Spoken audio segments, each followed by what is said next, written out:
Монгол Улсын их хурлын дарга Мегамбийн холдод Япон улсын ерөнхий сайд Шинзо Абе баргаллаа. Улсын их хурлын даргын хувьд Япон улсын ерөнхий сайд Шинзо Абет уулзсанд баяртай байгаагаа илэрхийлээд АСЕАН-ийн дээд түвшний уулзалтанд оролцоход хүрэлцэн ирсэнд талархаж байгаагаа уламжилсан.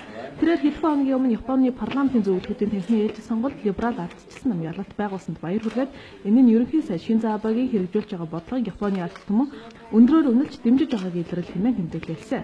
Япон улсын ерөнхий сайд Шинзо Абе улсын их хурлын даргатай уулзаж байгаадаа баяртай байгаагаа илэрхийлээд хоёр улсын харилцаа хамтан ажиллахыг хөгжүүлэхийн төлөө ажиллах болно гэдгийг илэрхийлсэн.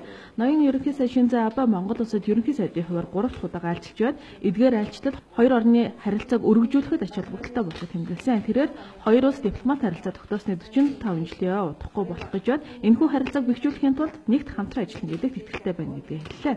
Улсын хурлын даргын хувьд Монгол улсын ардчлал шинжилгээг гүнзгийрүүлэх, орчин үеийн хөгжлийн суурийг тавихад Япон улсын дэмжлэг зээл тусламж онцгой үүрэг гүйцэтгэж ирсэн цаашид ч энэхүү дэмжлэг тусламж Монгол улсын хөгжилд заашгүй шаардлагатай. Үүнээс салцуу харилцан ашигтай урт хугацааны эдийн засгийн хөгжлийг хөгжүүлэхийн төлөө байгаа гэдгийг илэрхийлсэн.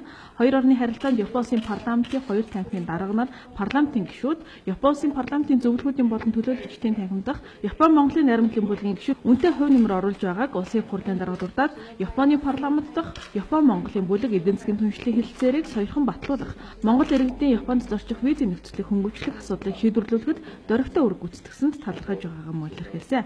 Японы ерөнхий сайд Шинзо Абе хоёр улсын харилцааг улам өргөжүүлэн хөгжүүлэх хүсэлтэй байгаагаа дахин илэрхийлж, хоёр улсын олон жилийн мөрөөдлөөс эдийн засгийн түншлэлийн хэлэлцээр хүчин төгөлдөр болсонд баяртай байна гэд АСЕАН-ийн дээд хэмжээний уулзалтанд амжилт хүслээ.